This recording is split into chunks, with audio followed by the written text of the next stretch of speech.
We ain't gonna kill every last one of you.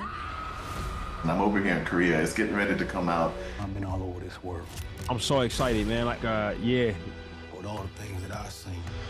It's over, what, 300 million, like, global box office so far? Till now. I know everybody's waiting to see it, and let's push that box office chart up a little bit higher, Globe.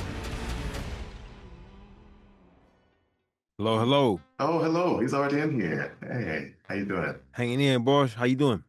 I'm all right myself, man. My name's Greg. I'm a singer over here in South Korea, actually. So, Oh, wonderful. I've been a fan for years. Oh, that's what's up. Man, I appreciate you, man. I wish you could be here in Korea. That would be even better. I wish so too. Timing was I couldn't swing it, man. No, I understand. I see you. It's over, what, 300 million, like, global box office so far. So I'm like, yeah, of course he can't be over here. He's busy. We sending our executive producer, our executive music producer, some of our incredible actors. You know, in South Korea, that's like my home away from home, man. I'm gutted that I can't be out. Man, they love you. Once you put, And I think because I've seen a lot of Korean cinema. it's okay. Come back over next time. I'm gonna take you to get some godly, man. I got you. And I'm over here in Korea. It's getting ready to come out. I'm so excited, man. Yeah, I hope folks enjoy it. It was made for the big screen, man. They're like Screen X, 4DX. You know, we in all of those formats. We in IMAX for you guys, and I really hope that folks enjoy it. I think they will. Well, I grew up in the South. I'm from South Carolina here. So my mom grew up under sharecropping. I was like, oh my goodness. The song, Smokestack Lightning, man. Yeah. I was like, whoop, Howlin' Wolf. Oh, he knows. I was like, okay, I see. Yeah. Smoke. Yeah, that's it, Yeah. man.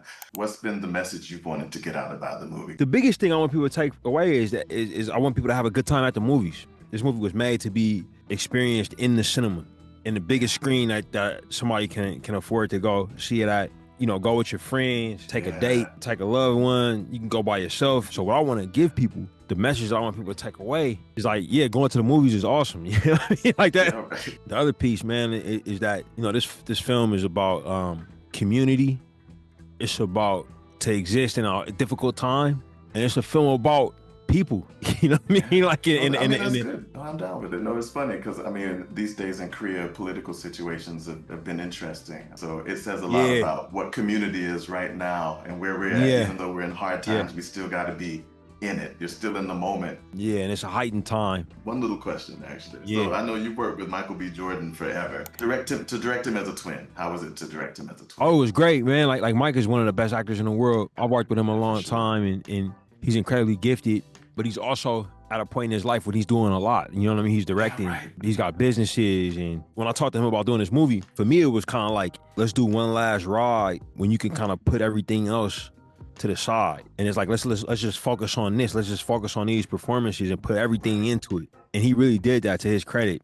I think that the proof is in his performances. I think he gave two completely distinct leading man performances. And what's so incredible about what he did, it's a relationship movie. But one of the most important and effective relationships is a relationship that exists between the two characters that he plays. Siblings, you know, man, twins. And it is a living, breathing relationship. Noah and Logan Miller, who are identical twins. They're filmmakers, they're writers. I've known them for over a decade, and I had a hunch that they would be able to articulate what it is like to be an identical twin. And my hunch was right on the money. I could see the distinct characteristics between the two. I was like, whoa, you know, the depth in one, and then you could see the softness in another, you know, the hardness. It's like, whoa, okay. It's a lights out performance, man. I say this as a person who was the closest to it. Because to play someone next to you, because I mean, I guess you'd have to film that every time where you're doing a take where he's interacting with the twin, and then another one where he's playing the counterpart, right? I got advice from a filmmaker named Sean Durkin. He kind of advised me on how to approach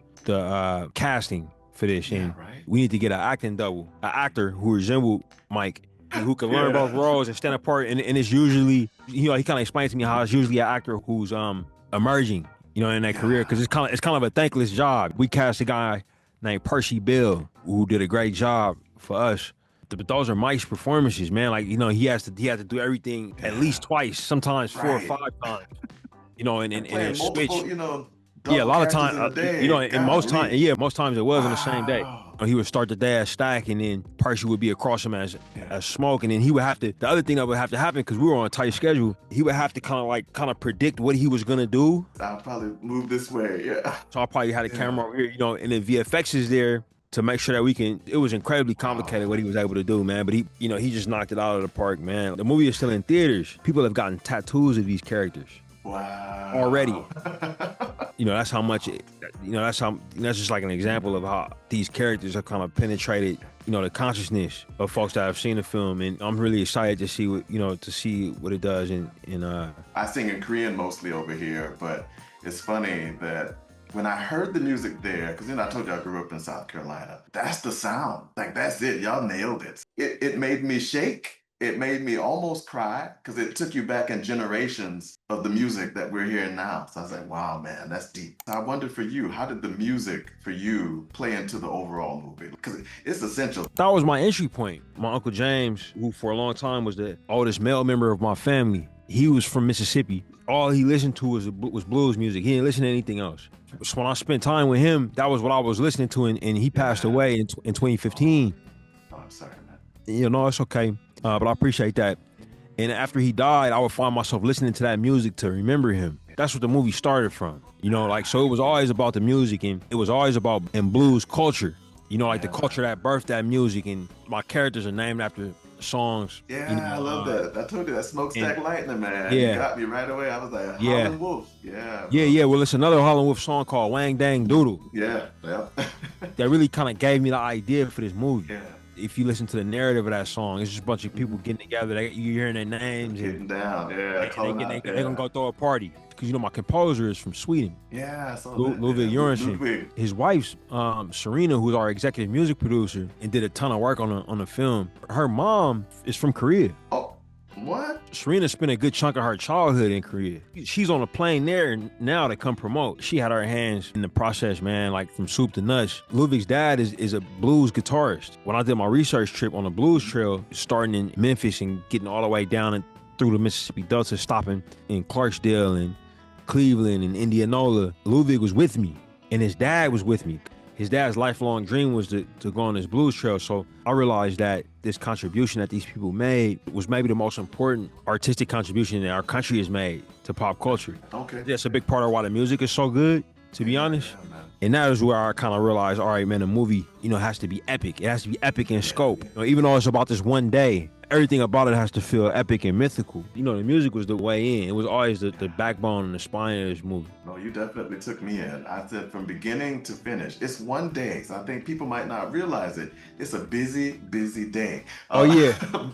Oh, yeah. Yeah, old school Saturday. Yep. Yeah, old school. Golly, Yep. from start to finish, Yeah. I don't think I was able to breathe properly. So I think for people who view this, they're going to be enthralled from start to finish. So I won't take up too much more of your time. I'll just close out with it. We are honored to continue to witness your genius. Right on. I thank you for being on to interview with me today. It's been a pleasure, man. I will Thank do you, my man. best to promote and push the movie. Yeah. Centers all over Korea here. I know everybody's waiting to see it. And let's push that box office chart up a little bit higher, Glo. Oh, right on. I appreciate y'all, man.